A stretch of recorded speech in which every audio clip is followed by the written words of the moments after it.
Article 1 of the Universal Declaration of Human Rights states, "All human beings are born free and equal in dignity and rights.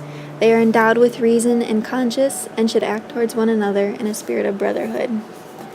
Since the birth of this nation, oppression and inequality have played a major role in black and white relations. Many improvements have been made over time, but there is still a long way to go. John Lewis, a most courageous man, played a key role in the civil rights movement. He has been called by Roll Call magazine as a genuine American hero and moral leader who commands widespread respect in the chamber. His work all started while he was attending college in Nashville. He organized sit-in demonstrations, a nonviolent direct action campaign to end racial segregation at lunch counters. In 1961, he became a part of the Freedom Riders, a group of white and African American civil rights activists who participated in freedom rides. These freedom rides were bus trips taken throughout Southern America to protest against segregated bus terminals. Lewis risked his life on many occasions by simply being in white-only areas. He had been arrested 24 times at this point.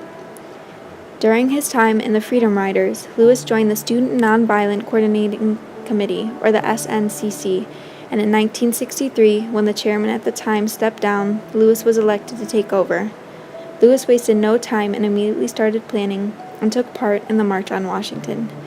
It was at this march that John Lewis gave a keynote speech, with Martin Luther King Jr.'s I Have a Dream speech following. But we will march with the spirit of love and with the spirit of dignity that we have shown here today. By the forces of our demand, our determination, and our numbers, we shall splinter the segregated South into 1,000 pieces and put them together in the image of God and democracy. We must say, wake up, America, wake up, for we cannot stop, and we will not and cannot be patient. It was also in 1963 that John Lewis and Robert Kennedy became acquainted with each other very well from all the work Lewis was doing. They both shared a common goal and dream for the civil rights movement, and Lewis greatly admired Kennedy. Lewis stated in an interview some years later that Kennedy was just a wonderful human being, a wonderful man, and that he had this great sense of passion. In 1964, Lewis, with the help of the SNCC's efforts, organized voter registration drives and community action programs during the Mississippi Freedom Summer, which was an attempt to get as many African Americans registered to vote as possible.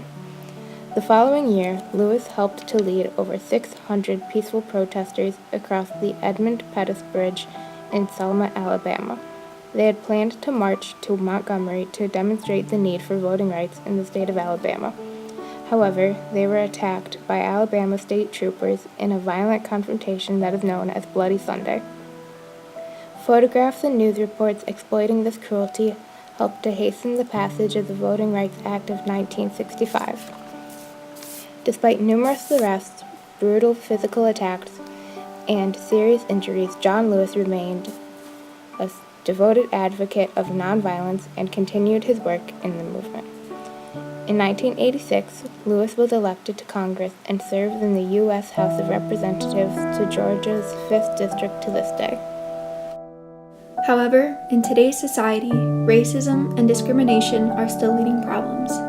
Reality is like an ever-growing wage gap between races, and an establishment of hate groups littered across America contribute to this problem.